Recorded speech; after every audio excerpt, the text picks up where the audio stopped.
नीतीश कुमार ऐसे सुलझे हुए आदमी जिनको मैं मानता था कि उसमें उन्होंने सेक्स की शिक्षा देने लग गई। हमारी बहनें, हमारी बेटियां, हमारे बहू सब शर्मसार हो गई।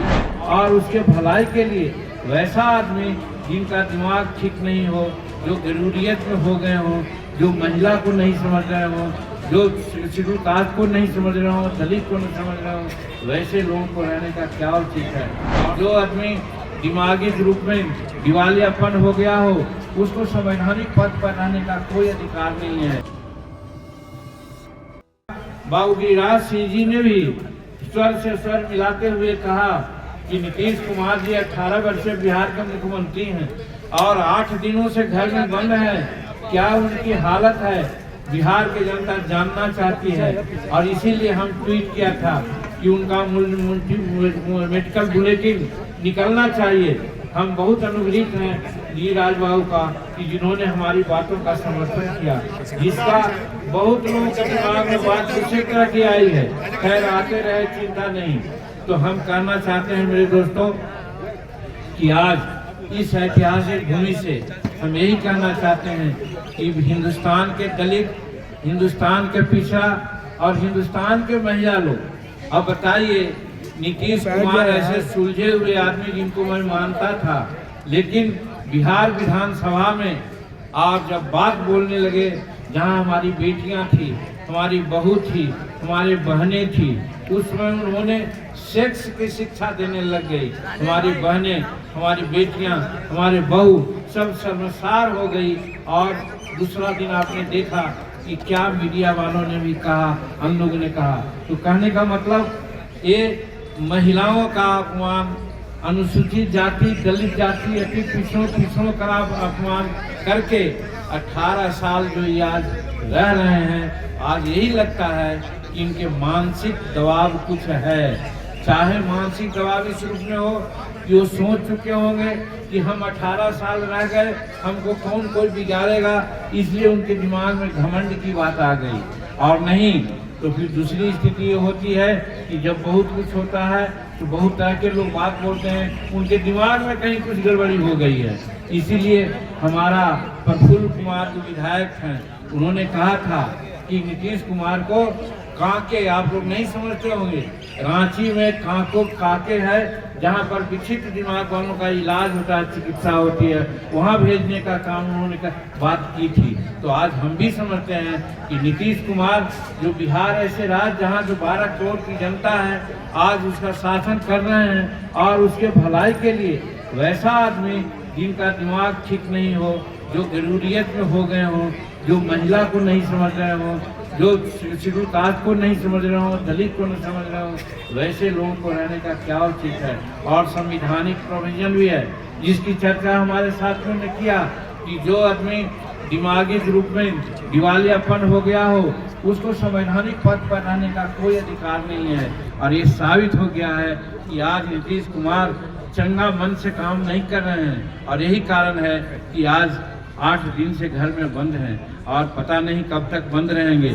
इसलिए बिहार सरकार को हर तरह से भारत सरकार के सभी प्रधानमंत्री सोचें कि बिहार की जनता जो 12 करोड़ आपके लिए नजर बिछाए हुए हैं, आज सोच रही है बिहार की जनता कि आप क्या उनके लिए करना चाहते हैं।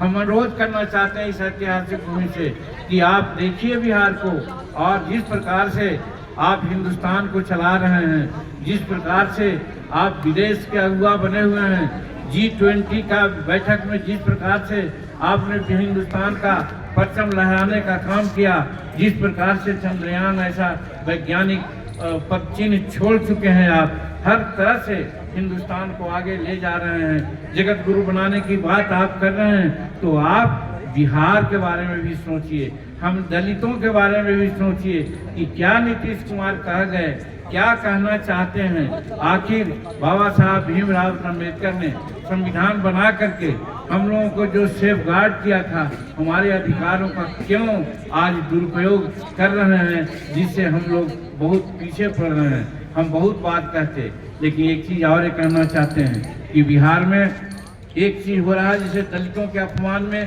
कि क्लास 4 में बिहार में करीब करीब 25 से 30% शेड्यूल कास्ट के लोग बहाल हुआ करते थे और उसी को मिला करके कहा जाता था कि बिहार में शेड्यूल कास्ट का 8 या 9% कोटा पूरा हुआ है, बैकलॉग लाखों में है।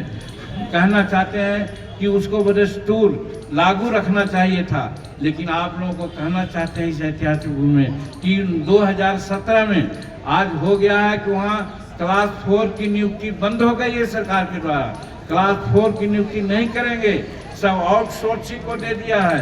और आउटसोर्सिंग लोग करता है क्या, दो तरह की बात करता है।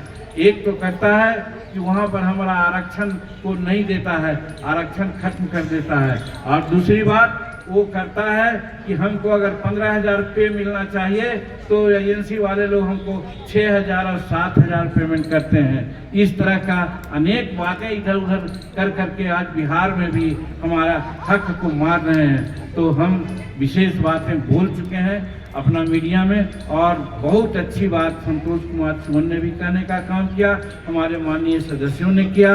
रही सही बात को नित्यानंद राय जी ने भी आप लोगों के सामने रखने की बात की है, और बाकी शेष बात होगी हमारे माननीय मंत्री भारत सरकार माननीय गिरिराज बाबू आए हैं, उनकी बात को आप सुनेंगे। और इसके बाद हम लोग महोदय पहले जाना चाहते थे महात्मा गांधी के शरण में और वहां जाकर के प्रार्थना करना चाहते थे, लेकिन शायद कहीं के राष्ट्रपति आए हुए थे, हमको 11 बजे वहां समय नहीं दिया गया। अब 2 बजे के बाद समय दिया जाएगा। तो आपके आशीर्वचन सुनने के बाद हम लोग यहाँ का कार्यक्रम समाप्त करेंगे और फिर राजघाट जा करके बाबा महात्मा गांधी के चरणों में नमन करके हम लोग आज इस कार्यक्रम का अंत करेंगे। इन्हीं चंद शब्दों के साथ जो हमारे बिहार से सभी कार्यकर्ता, सभी नेता जो आए हैं, सबको हम सलाम करते हैं, सबको बहुत बहुत शुक्रिया अदा करते हैं कि जहाँ जरूरत पड़ती है